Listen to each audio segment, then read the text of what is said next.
zaman akhir ini Ia berbicara kepada kita dengan perantaraan anak-Nya.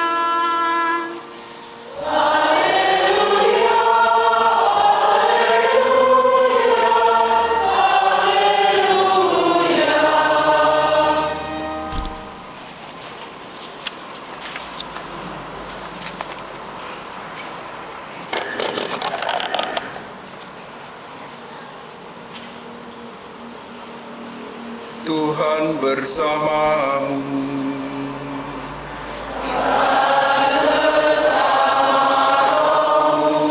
Inilah Injil Yesus Kristus menurut Lukas.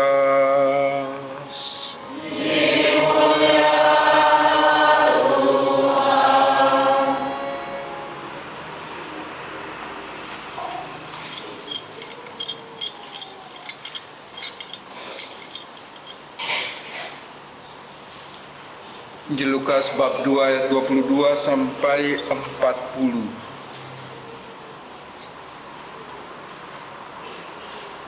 Yesus disunat dan diserahkan kepada Tuhan. Dan ketika genap waktu pentahiran menurut hukum Taurat Musa, mereka membawa dia ke Yerusalem untuk menyerahkannya kepada Tuhan. Seperti ada tertulis dalam hukum Tuhan, semua anak laki-laki sulung harus dikuduskan bagi Allah dan untuk mempersembahkan korban menurut apa yang difirmankan dalam hukum Tuhan, yaitu sepasang burung tekukur atau 2 ekor anak burung merpati. Adalah di Yerusalem seorang bernama Simeon, ia seorang yang benar dan saleh yang menantikan penghiburan bagi Israel. Roh Kudus ada di atasnya dan kepadanya telah dinyatakan oleh Roh Kudus bahwa ia tidak akan mati sebelum ia melihat Mesias, yaitu dia yang diurapi Tuhan. Ia datang ke bait Allah oleh Roh Kudus ketika Yesus anak itu dibawa masuk oleh orang tuanya untuk melakukan kepadanya apa yang ditentukan hukum Taurat. Ia menyambut anak itu dan menatangnya sambil memuji Allah, katanya, "Sekarang Tuhan, biarkanlah hamba-Mu ini pergi dalam damai sejahtera sesuai dengan firman-Mu. Sebab mataku telah melihat keselamatan yang daripada-Mu, yang telah Engkau sediakan di hadapan segala bangsa, yaitu terang yang menjadi penyataan bagi bangsa-bangsa lain dan menjadi kemuliaan bagi umat-Mu Israel." Dan bapa serta ibunya amat heran akan segala yang dikatakan tentang dia. Lalu Simeon memberkati mereka dan berkata kepada Maria, ibu anak itu, "Sesungguhnya anak ini ditentukan untuk menjatuhkan atau membangkitkan banyak orang di Israel dan untuk menjadi suatu tanda yang menimbulkan perbantahan, dan suatu pedang akan menembus jiwamu sendiri, supaya menjadi nyata pikiran hati banyak orang." Lagi pula di situ Hana, seorang nabi perempuan, anak Fanuel dari suku Asher. Ia sudah sangat lanjut umurnya. Sesudah kawin ia hidup 7 tahun lamanya bersama suaminya. Dan sekarang ia janda dan berumur 84 tahun. Ia tidak pernah meninggalkan bait Allah dan siang malam beribadah dengan berpuasa dan berdoa. Dan pada ketika itu juga datanglah ia ke situ dan mengucap syukur kepada Allah dan berbicara tentang anak itu kepada semua orang yang menantikan kelepasan untuk Yerusalem. Dan setelah selesai semua yang harus dilakukan menurut hukum Tuhan, kembalilah mereka ke kota kediamannya, yaitu kota Nazaret di Galilea. Anak itu bertambah besar dan menjadi kuat, penuh hikmat, dan kasih karunia Allah ada padanya. Demikianlah sabda Tuhan. Terpujilah Kristus.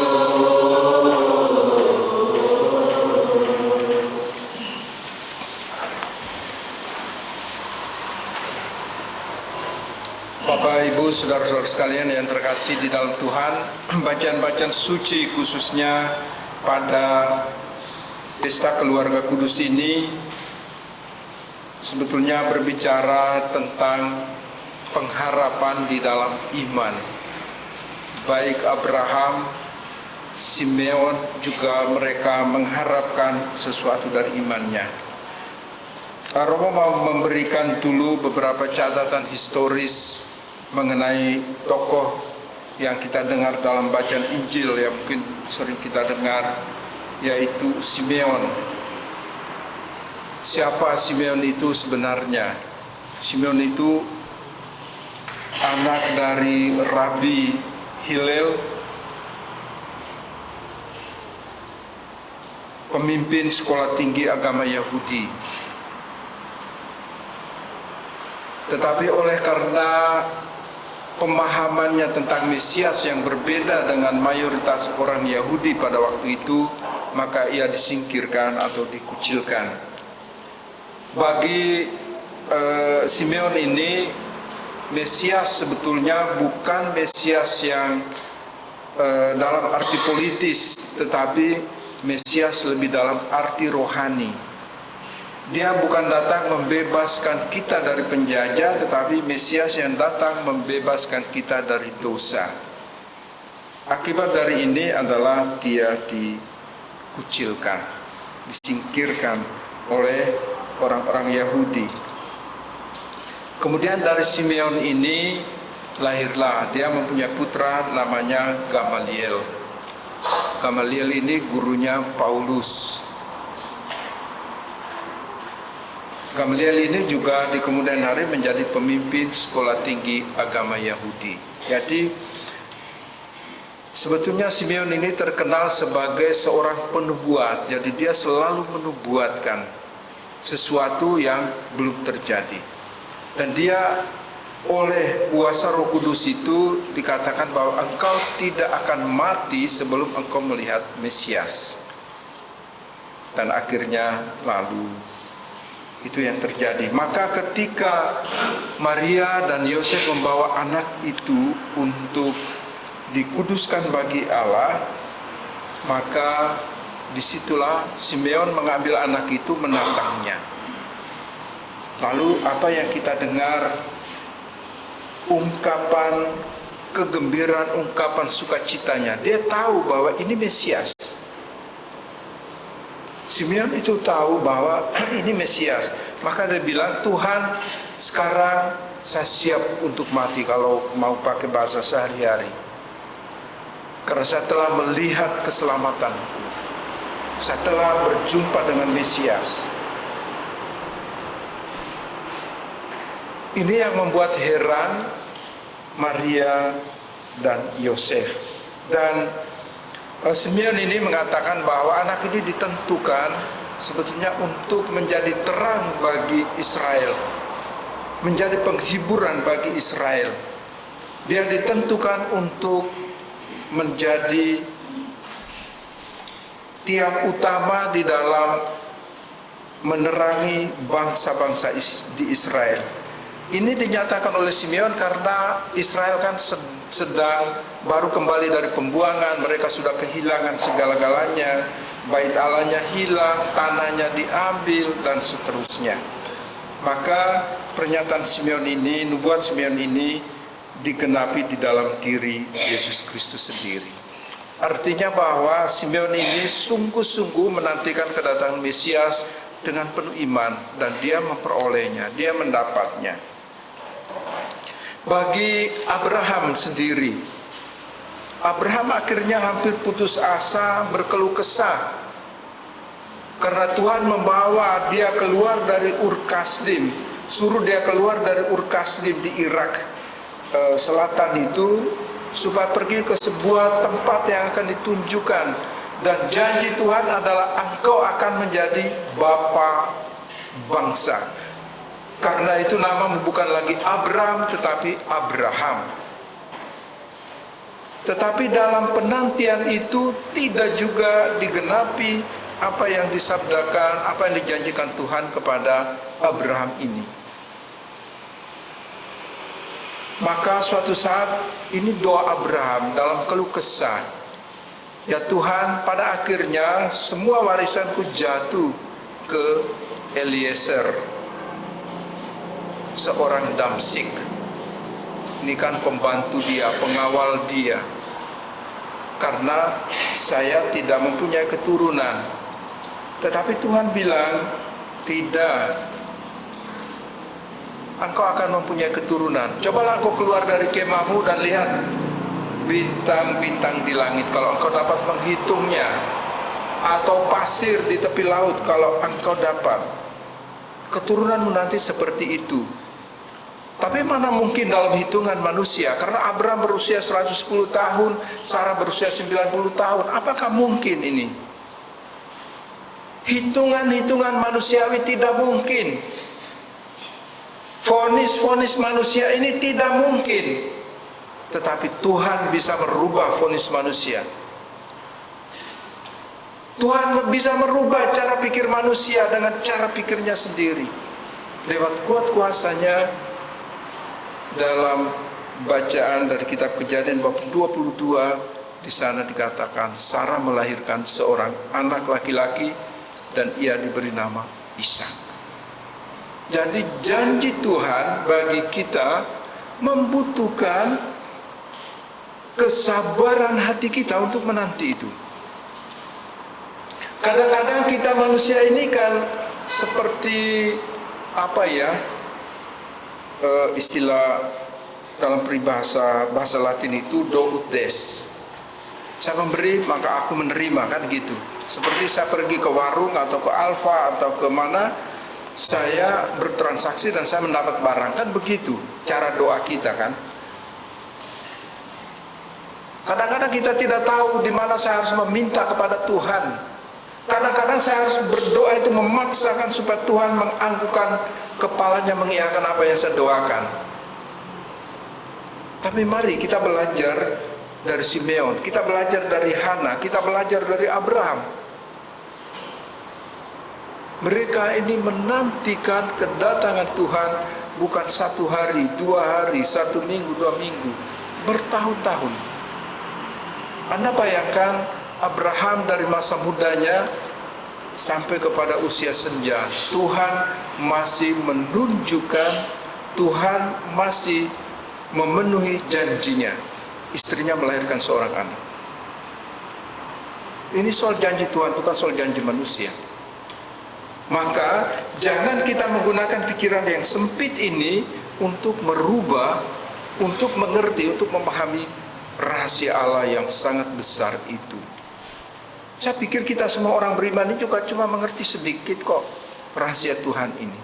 Kalau engkau membaca kitab suci ini, engkau mengerti apa sih yang menjadi rahasia Tuhan itu. Semua ada di sini. Jangan sampai kita mengutip satu ayat lalu kita menjudge bahwa Tuhan tidak menerima, Tuhan tidak mengabulkan, Tuhan tidak mendengarkan. Ini juga keluhan-keluhan yang tak tertahankan bangsa Israel. Maka Tuhan menjawab lewat Nabi Yesaya, kalau toh seorang ibu melupakan anaknya, aku sama sekali tidak melupakan engkau. Kenapa? Karena semua namamu tercatat di telapak tanganku. Nama-nama kita sudah ada dalam telapak tangan Tuhan. Ini artinya kita adalah orang-orang yang dilindungi. Kita adalah orang-orang yang dijaga dan dipelihara. Kita adalah orang-orang yang diselamatkan. Apakah kita cukup tahu ini bahwa kita termasuk golongan orang yang diselamatkan? Atau kita merangkai pikiran-pikiran kita sendiri untuk mengerti dan memahami Allah? Kita keliru. Bapak Ibu, saudara-saudara sekalian yang terkasih di dalam Tuhan, pada hari ini bersama Yosef dan Maria, kita juga mengantar keluarga kita di hadapan Tuhan supaya mendapatkan berkat. Sama seperti Maria dan Yosef juga datang untuk menerima berkat dari Simeon. Tetapi Simeon bilang, ini sekali lagi Simeon itu penubuat. Maka dia bilang kepada Maria, sebilah pedang akan menembus jiwamu sendiri. Dia mau mengatakan bahwa perjalanan hidupnya enggak enak. Ketika engkau punya putra ini, perjalanan hidupmu enggak enak, tidak menyenangkan. Kalau kita melihat kisah hidup Yesus dan Maria, enggak enak memang. Apa yang dinubuatkan oleh Simeon itu sungguh-sungguh terjadi dalam perjalanan hidup Bunda Maria. Dia harus mengikuti putranya sampai di bawah salib. Dia harus menyaksikan penderitaan putranya. Tetapi Maria percaya bahwa ini bagian dari skena besar Tuhan bagi putranya. Oleh karena itu, Bapak Ibu, saudara-saudara sekalian yang terkasih di dalam Tuhan, kalau kita menelisik, melihat pribadi Simeon ini, ada dua hal. Ada dua hal yang kiranya bisa menjadi contoh, bisa menjadi teladan bagi keluarga-keluarga kita. Saya baca dari ayat Injil Lukas 20 ayat 25. Adalah di Yerusalem seorang bernama Simeon. Ia seorang yang benar dan saleh. Ia seorang benar dan saleh yang menantikan penghiburan bagi Israel. Roh Kudus ada di atasnya. Ada dua kata kunci di sini. Dia adalah orang yang benar dan saleh. Kalau orang benar ini artinya relasi relasi horizontal dengan sesamanya itu baik. Dia baik. Tetapi juga kesalehan, kesucian itu mengandaikan bahwa, menunjukkan bahwa Simeon ini punya relasi vertikal dengan Tuhan juga baik. Maka dia disebut saleh. Dia disebut orang benar dan orang saleh. Seyogianya seharusnya keluarga kita juga memiliki dua hal ini, supaya kita disebut keluarga yang baik dan saleh. Artinya kita punya iman terhadap Allah, sama seperti Abraham. Abraham juga orang baik dan orang beriman.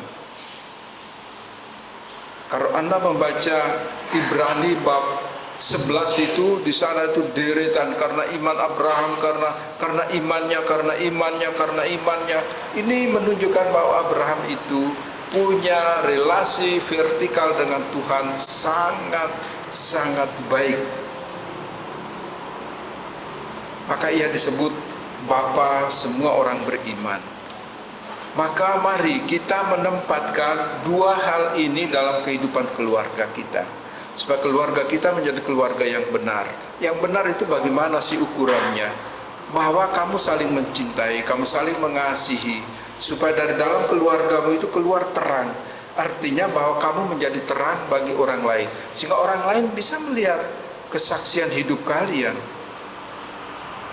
Orang yang diberkati Tuhan adalah orang yang selalu memberikan yang terbaik bagi sesamanya, hidupnya untuk kemuliaan Tuhan dan kebaikan sesama. Jadi relasi vertikal kita berjalan, horizontal juga demikian. Tapi harus kita mulai dari keluarga kita.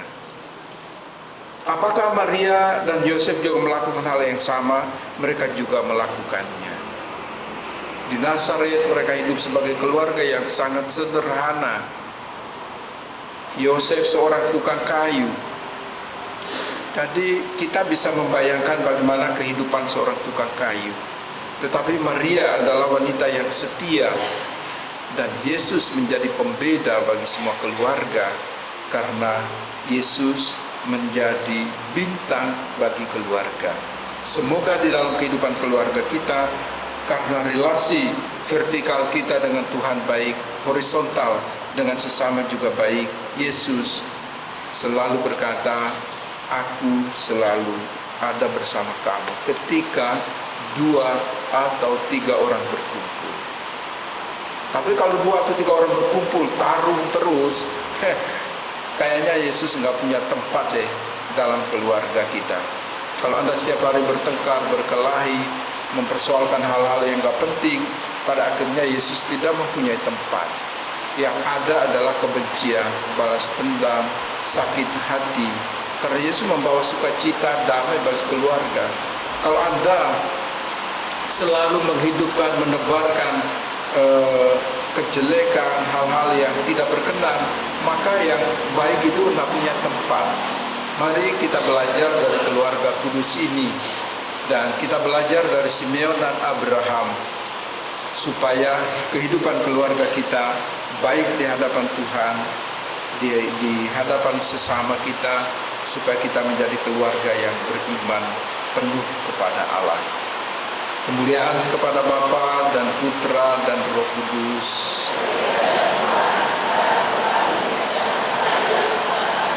Mari kita bangkit berdiri, kita menegaskan iman kita dengan mendoakan syahadat para rasul.